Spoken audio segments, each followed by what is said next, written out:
AI 빅데이터 융합 경영학과 2, 3학번 양시찬 윤회 발표 시작하겠습니다.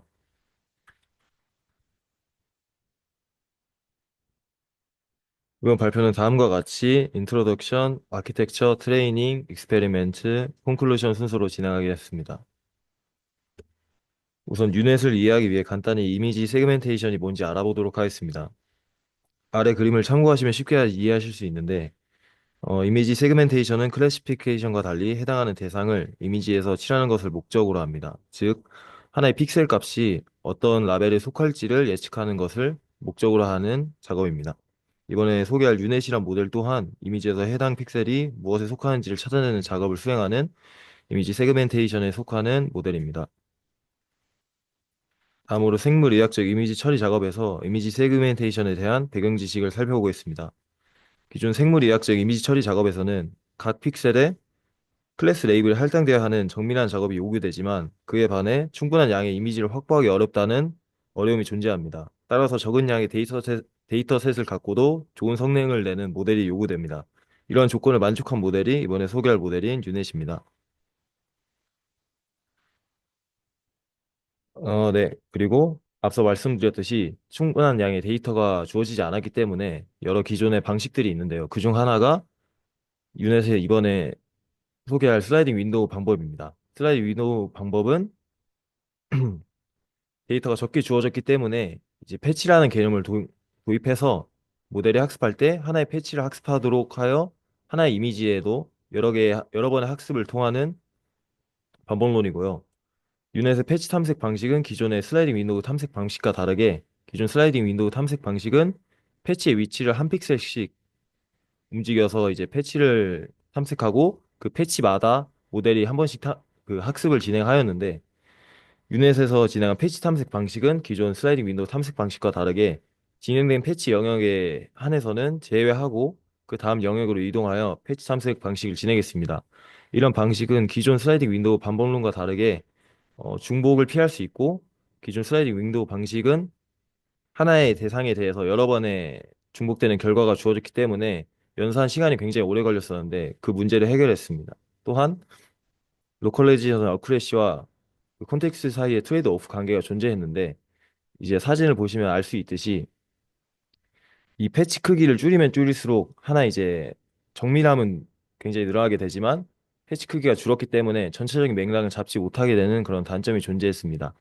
하지만 유넷의 패치 탐색 방식을 통해서는 이제 트레이드 오프 관계를 어느 정도 해결했다고 할 수 있습니다. 그 다음으로 유넷의 전체적인 구조입니다. 유넷의 전체적인 구조를 쉽게 하기 위해 세 가지 포인트를 짚자면 이미지의 의미를 추상화하는 컨트랙팅 패스와 위치 정보를 추출하는 익스펜딩 패스로 구성됩니다.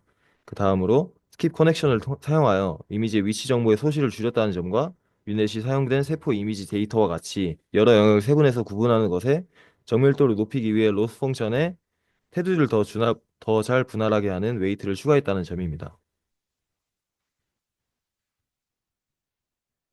네, 우선 유넷의 컨트랙트 패스와 익스펜딩 패스로 나뉜다는 점을 한번 살펴보도록 하겠습니다.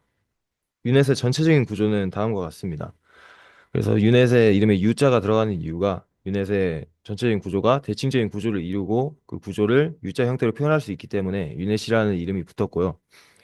이제 좌측에 보시면은 컨트랙팅 패스로 주어진 이미지에 대해서 추상적인 의미를 이제 뽑아내는 과정이고 익스펜딩 패스는 이제 추상적인 의미를 뽑아낸 후에 그 의미가 어느 위치에 배치되어야 하는지, 즉 대상이 어디 영역에 속하는지를 찾아내는 작업이라고 보시면 될 것 같습니다. 그 중간에 스킵 커넥션이라는 것이 있는데 컨트롤팅 패스를 거치면서 이제 의미를 찾아가지만 그 기존에 그 대상이 속했던 위치 정보가 소실되는 문제가 존재했기 때문에 그 점을 보완하기 위해서 컨트롤팅 패스에서 대칭적으로 그 대상이 어느 위치에 있었는지 정보를 포함하는 그 이미지를 바로 이제 콘캣해서 이제 익스펜딩 패스에서 모델이 학습할 수 있도록 하는 것이 스킵 커넥션입니다. 우선 컨트랙팅 패스입니다. 컨트랙팅 패스는 앞서 말씀드렸던 것처럼 이미지의 의미 정보를 추출하는 목적을 두고 있고요. 그래서 구체적인 과정을 한번 살펴보자면은 다운샘플링을 진행하기 전에 두 번의 3바 이상 컨볼루션을 수행하며 이 과정에는 패딩이 없기 때문에 피처 맵의 크기가 2씩 줄어드는 것을 볼 수 있습니다. 그 다음에 두 번의 컨볼루션을 수행한 후에 2바이 맥스 풀링을 스트라이드 2의 값을 주어서 연산을 수행하고요. 그렇기 때문에 이제 피처 맵의 크기가 절반으로 줄어드는 과정을 알 수 있습니다. 이 과정에서 다운샘플링마다 채널의 수가 두 배로 증가하면서 추상적인 의미를 뽑아내게 됩니다. 그 다음으로 이 컨트랙팅 패스를 지나고 나서는 익스펜딩 패스 과정을 거치게 되는데 이 익스펜딩 패스는 이 주어진 픽셀 값이 그러니까 주어진 이미지에서 제공된 대상의 위치가 어디냐를 찾는 로컬리제이션을 수행하는 것이 역할입니다. 그래서 구체적인 과정을 살펴보자면은 이 앞서 말씀드렸던 것처럼 콘트랙팅 패스에서와 동일하게 두 번의 3바이 3 컨볼루션을 수행하고요. 이번에도 동일하게 패딩이 없어 피처 맵의 크기가 이씩 줄어드는 과정을 알 수 있습니다. 이 정 단계에서 달리 2x2 업 컨볼루션을 수행하면서 피처 맵의 크기가 두 배로 증가하고 채널의 수가 절반으로 줄어들면서 저희가 목적하는 그 이미지의 위치 정보까지 포함된 이미지를 뽑게 됩니다. 이 과정에서 스킵 커넥션 기법을 적용하여 고해상도 특징을 결합하여 뛰어난 성능 로컬라이제이션을 달성하게 되는 것인데 자세하게 보시면 여기 흰색 박스가 이제 모델이 학습할 때 폰켓되어 있는 것을 보실 수 있습니다. 이 흰색 박스는 전체적인 구조를 살펴보았을 때 이전 컨트랙팅 패스에서 대칭적인 위치에 있는 값을 이 크기에 맞춰 그 크롭한 다음에 콘캣하여서 그 모델이 학습할 때 이미지의 위치 정보까지 소실하지 않도록 하는 것이 목적입니다. 그래서 스킵 커넥션 기법으로 뛰어난 성능의 로컬리제이션을 달성할 수 있고 사용하는 이유는 컨트랙팅 패스에서 의미를 추상화해 나가는 과정에서 위치 정보가 소실되기 때문입니다.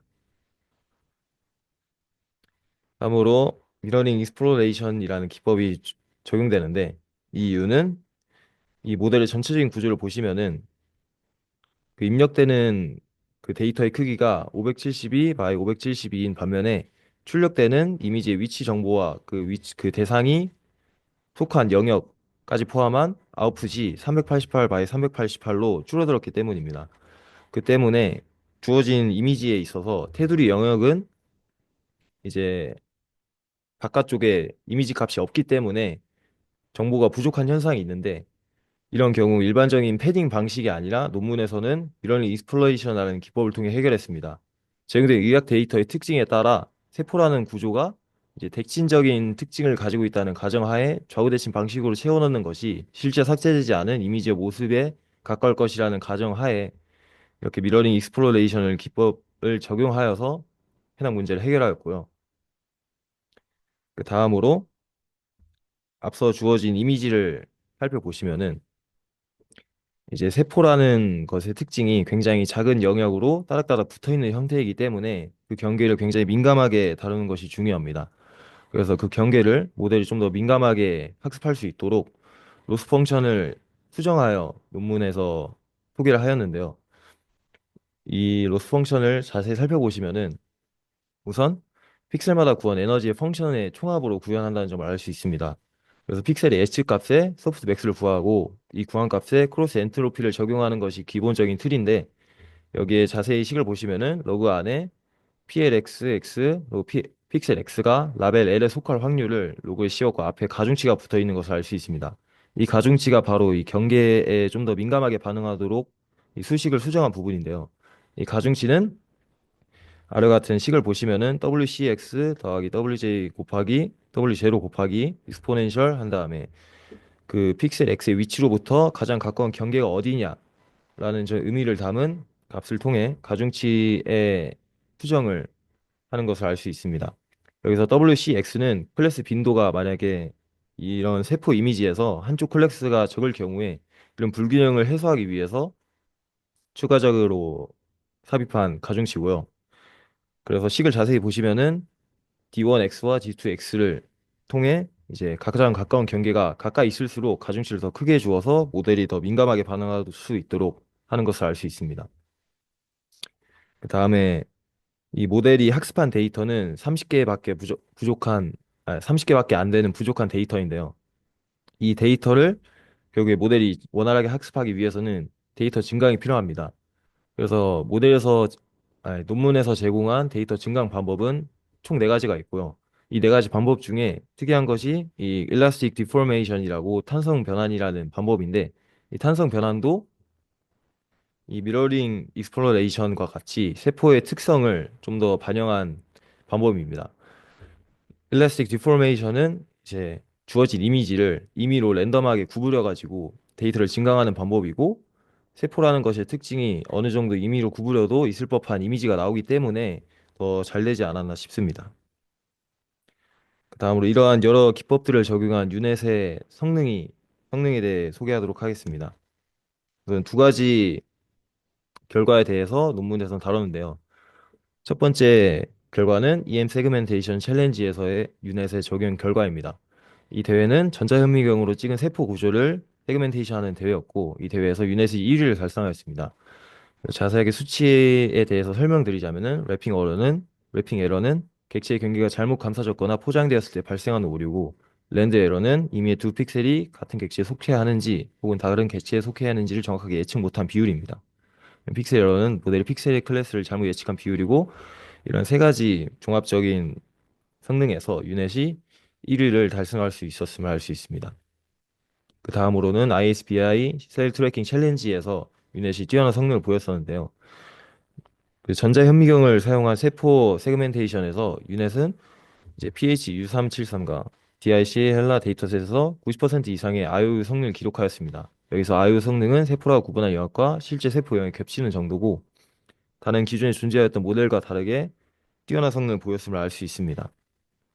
종합적으로 정리하자면 생물학적 세그멘테이션 작업에서 뛰어난 성능을 입증하였고, 데이터 증강 기법과 여러 이제 유넷의 구조 덕분에 적은 데이터만으로도 모델을 학습시킬 수 있었으며, 이런 모델의 구조는 엔비디아의 타이탄 GPU 기준 10시간을 불과한 짧은 학습 시간을 가져서 높은 정확도를 보인다는 장점이 있습니다. 특히 이러한 특징은 의료 분야와 같은 대규모 레이블이 된 데이터셋을 확보하는 것이 어려운 분야에서 유용합니다. 감사합니다.